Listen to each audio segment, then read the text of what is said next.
Hey everybody, it's me, Crimson Rosso, your kind of favorite review channel. And today is a special day because recently we just hit 1,000 subscribers. And as promised for hitting that, I've decided to go ahead and release the first of the few projects I offered to everybody. And that was a Q&A. Now, instead of doing this off a script like I normally do with my videos, I'm just going to be reading these one by one that you guys submitted and just kind of giving my straight up unfiltered thoughts on them. I think that's a little more fun and a little more interesting than just scripting out everything. With that said, let's get into the first of the questions, this one coming from Friends in Gaming YouTube. His question is, if you could have a sequel to any game made, what would it be? Honestly, that one is very easy for me, because there are two in particular I would pick. For one, the game Billy Hatcher, as I always felt like that was a platformer that had a lot of potential, and it would have been really cool to see that, more utilized in later games. But it didn't do well enough, so unfortunately the world kind of forgot about it. It was also a GameCube exclusive, and if you know the history behind that system, it didn't sell very well. But if I had to pick a different one than that, it would probably have to go to Eternal Sonata, because I just replayed that, and I just forgot about how good of an experience that was. Like, that is the most underrated game of the PS3 and Xbox 360 generation. Still so good to this day. So it would probably either be Billy Hatcher or Eternal Sonata. Alright, the next question on the list comes from Anime994. His question is, which video game character do you think has the best design? Male and female character, respectively. Honestly, that's a very easy one. Neku and Shiki from The World Ends With You, I think, are both just perfect designs. Like, I'm a huge Tetsuya Nomura character designer fan, and I genuinely think those two are his best works yet. Even more than, like, Sora and Riku or any of his other work, I genuinely just think The World Ends With You characters are perfectly designed, with Neku and Shiki just being his magnum opus. The third question comes from a favorite on the channel, Mad Kaiser. His question is, since you like One Piece a lot, are you going to one day review any of the games? Like you did for Dragon Ball for your one and dones. Actually, yeah, I've had some plans to review the One Piece RPGs for a little while.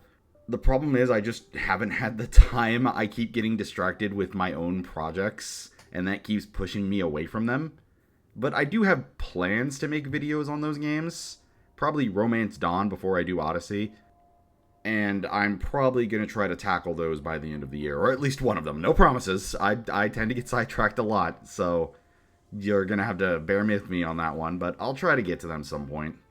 Question number 4 on here comes from Zedmaster. They ask, what inspired you to do YouTube? Honestly, it's kind of an interesting story here. I didn't originally plan to start doing YouTube, as I had only wanted to be a streamer, so I had started out on Twitch. But after really fucking up my experience, I'll probably talk about that one of these days if somebody's interested in a future video, I had decided to move over to YouTube. And after a little while, I had thought to myself, well, if I'm on YouTube, why don't I just start making edited content? And one thing led to another, and I moved over to Twitch to stream again, and I was like, well, since I'm over on Twitch streaming again, might as well just turn YouTube into a full thing. And originally, I was just making weird content that's, I don't even think on the channel anymore. And at one point, I then realized, hey, I don't really have a whole lot of people to talk with about RPGs in the real world, so why don't I use my YouTube channel to do that? And bing bang boom, I suddenly now had an RPG channel. Not a super crazy story, but a pretty fun one nonetheless. Now, the next question comes from Mondainji. Alright, what do you have to say to me, Mondainji? How big is that Guards, kill him. Okay, here's his actual question.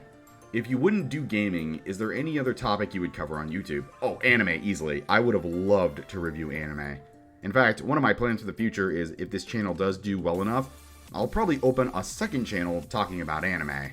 Maybe one of these days I'll make that second channel, but I don't know. I'm really happy with the RPG stuff, and maybe one day if I get more time. I'm already spending 90% of my free time on this. Next question on the list comes from Cyrus Bright. Are you for or against domestic vegetable violence? We're signing petitions in the local farmers market if you'd like to contribute to a good cause. How fucking dare you? As a proud defender of the Apple Army, I will forever support the suffering of domestic vegetables. You guys came here and you think you're healthy, but let me tell you, only the true fruits are the healthy ones. Get out of here with that nonsense. Question number 8. Oh my god. Question number 8. Is this 8? I don't know. Next question comes from Moonlight Eris. Would you consider reviewing non-RPG games? I know reviewing RPGs is like your bread and butter, but I think it'd be interesting to hear your takes on platformers, shooters, horror, etc. Honestly, I wouldn't be against it. I wanted to originally build an audience of a staple thing before I talked about something else. And now that I'm at 1K, I guess I could contemplate doing it. Originally, the idea was to just let the Patreon picks do that. But I mean, if people want to see that, let me know in the comments. I'd be down for it. Alright, last question I was able to get comes from an OG on the channel called DJ Breezy. Okay, so I'm going to skip the first part of his because that's basically the same thing Zedmeister did. But I will be answering everything else. So he asks, what made you want to start content creation? If you could go back and do one thing different in your content journey, what would you do?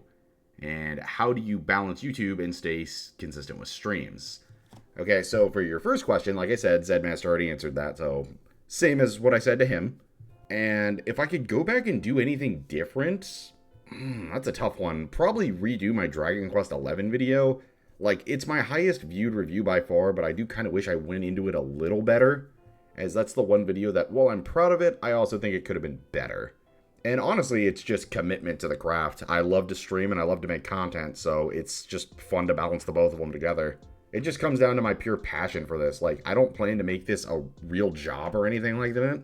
I just do it because I like talking about video games, specifically RPGs. I guess that's really just it. It comes down to enjoyment of my hobby. And with that, I've said my piece on all of this. Thank you to everyone who wrote in questions for this 1K sub special. Thanks again for 1,000 subscribers. I genuinely am moved that you guys got me to that. And if you guys have your own questions, why not write them down in the comments below? Why not? I'll answer them. I'm in a good mood. Make sure to like and subscribe down below while you're also there. Come check me out on Twitch or hang out in my Discord, and the link's in the description. And hell, if you want to donate to me and support the channel a little bit, hit me up on Patreon so you can also get some ad-free videos and access to certain polls. Have a lovely night, and I'll see you guys next time for more RPG content.